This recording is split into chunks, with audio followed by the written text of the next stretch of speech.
Okay, the other important thing that happened to him during this pansa was that he got talking to a layman who was living in the monastery and wearing white and serving the monks and practicing as a lay meditator.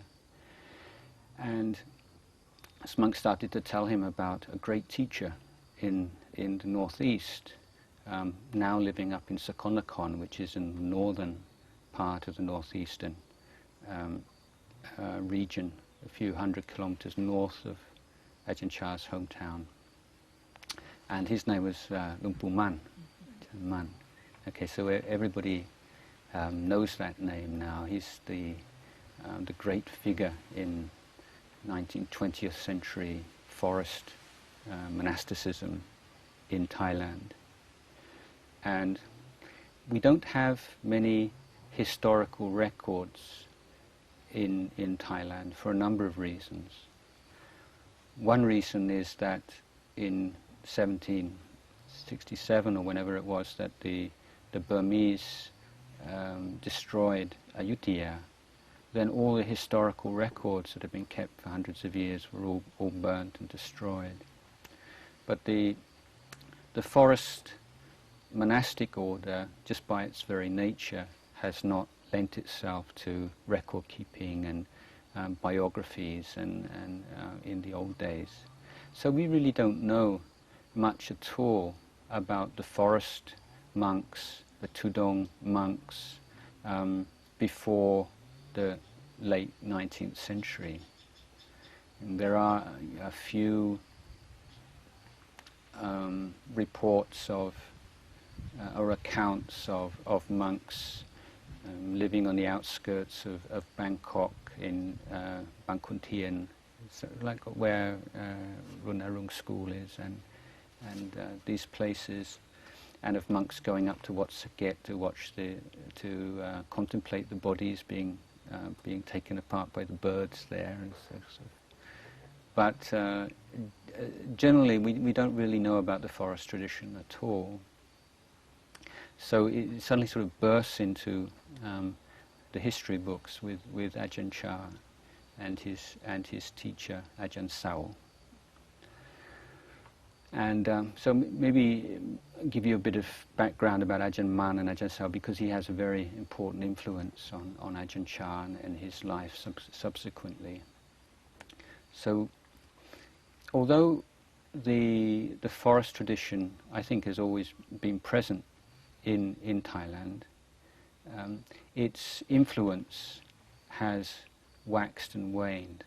I think in the Sukhothai period, which was like the very early years of the Thai state, when the Thai nation first became independent from the Khmer Empire, as it was, then the king of Sukhothai invited forest monks from the far south of Thailand, in Nakhon Si Thammarat, to come to Sukhothai, and he built a forest monastery for them outside of Sukhothai.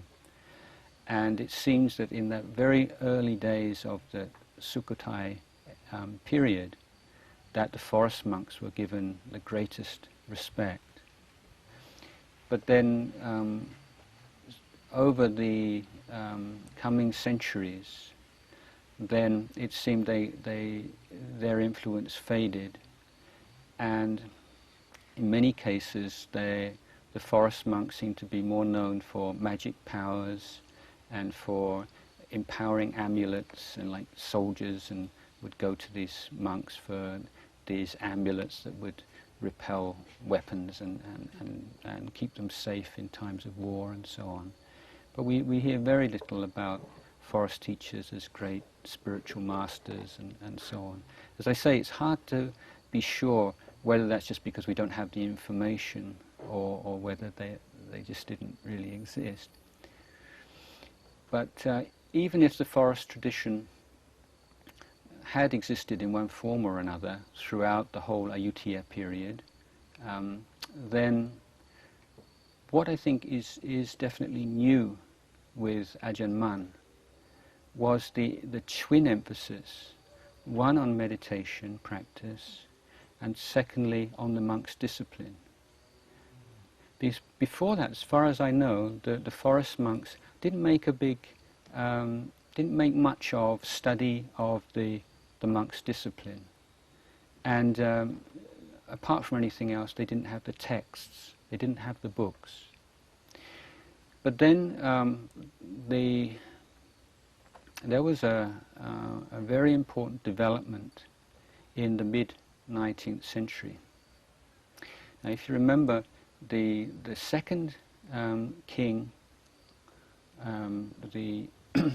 what we call Rajakan, saying he had two sons who both had a good claim for to the throne, and unexpectedly, who became the third king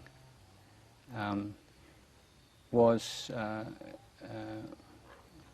chosen, and then his brother Mongkut, who had expected to become the king, entered the monastic order, became a monk, and he stayed as a monk for the whole duration of his brother's reign. And when his brother died, then he left the monastery and became the fourth king, the famous King Mongkut.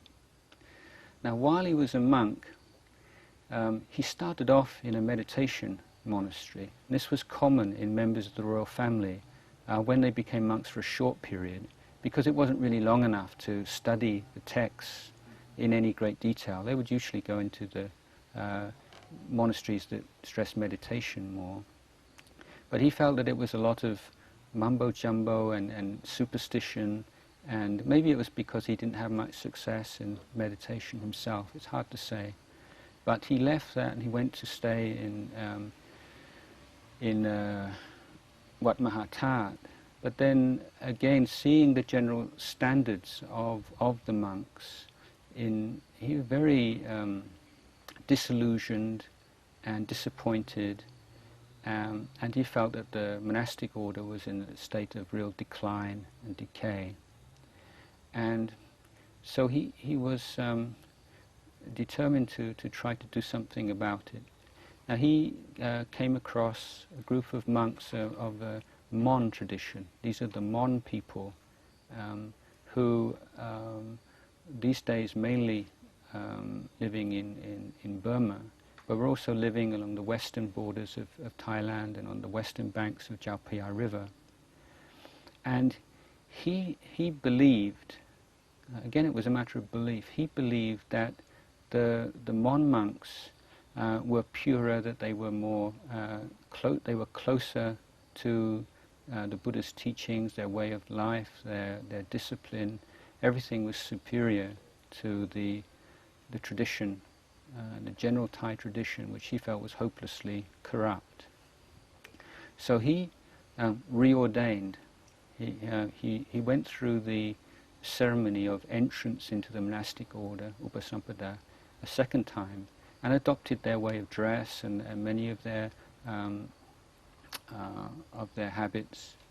And he was, of course, being the brother of the king, he was given a monastery by the king, the Rajaganti Sam, and then like-minded people, many of them aristocrats like himself, started to live with him, and so it became a kind of like a reform group within the Sangha at large. Now this was originally very academic, intellectual kind of group, and they were very interested in getting back to the original teachings. So they imported a lot of texts from Sri Lanka, which in those days still very strong in the intellectual tradition. And one of his disciples wrote a Vinaya textbook, a textbook explaining in great detail the monastic discipline and all its clauses. It's kind of like a very complex law book. I mentioned this in a previous point, at a previous point.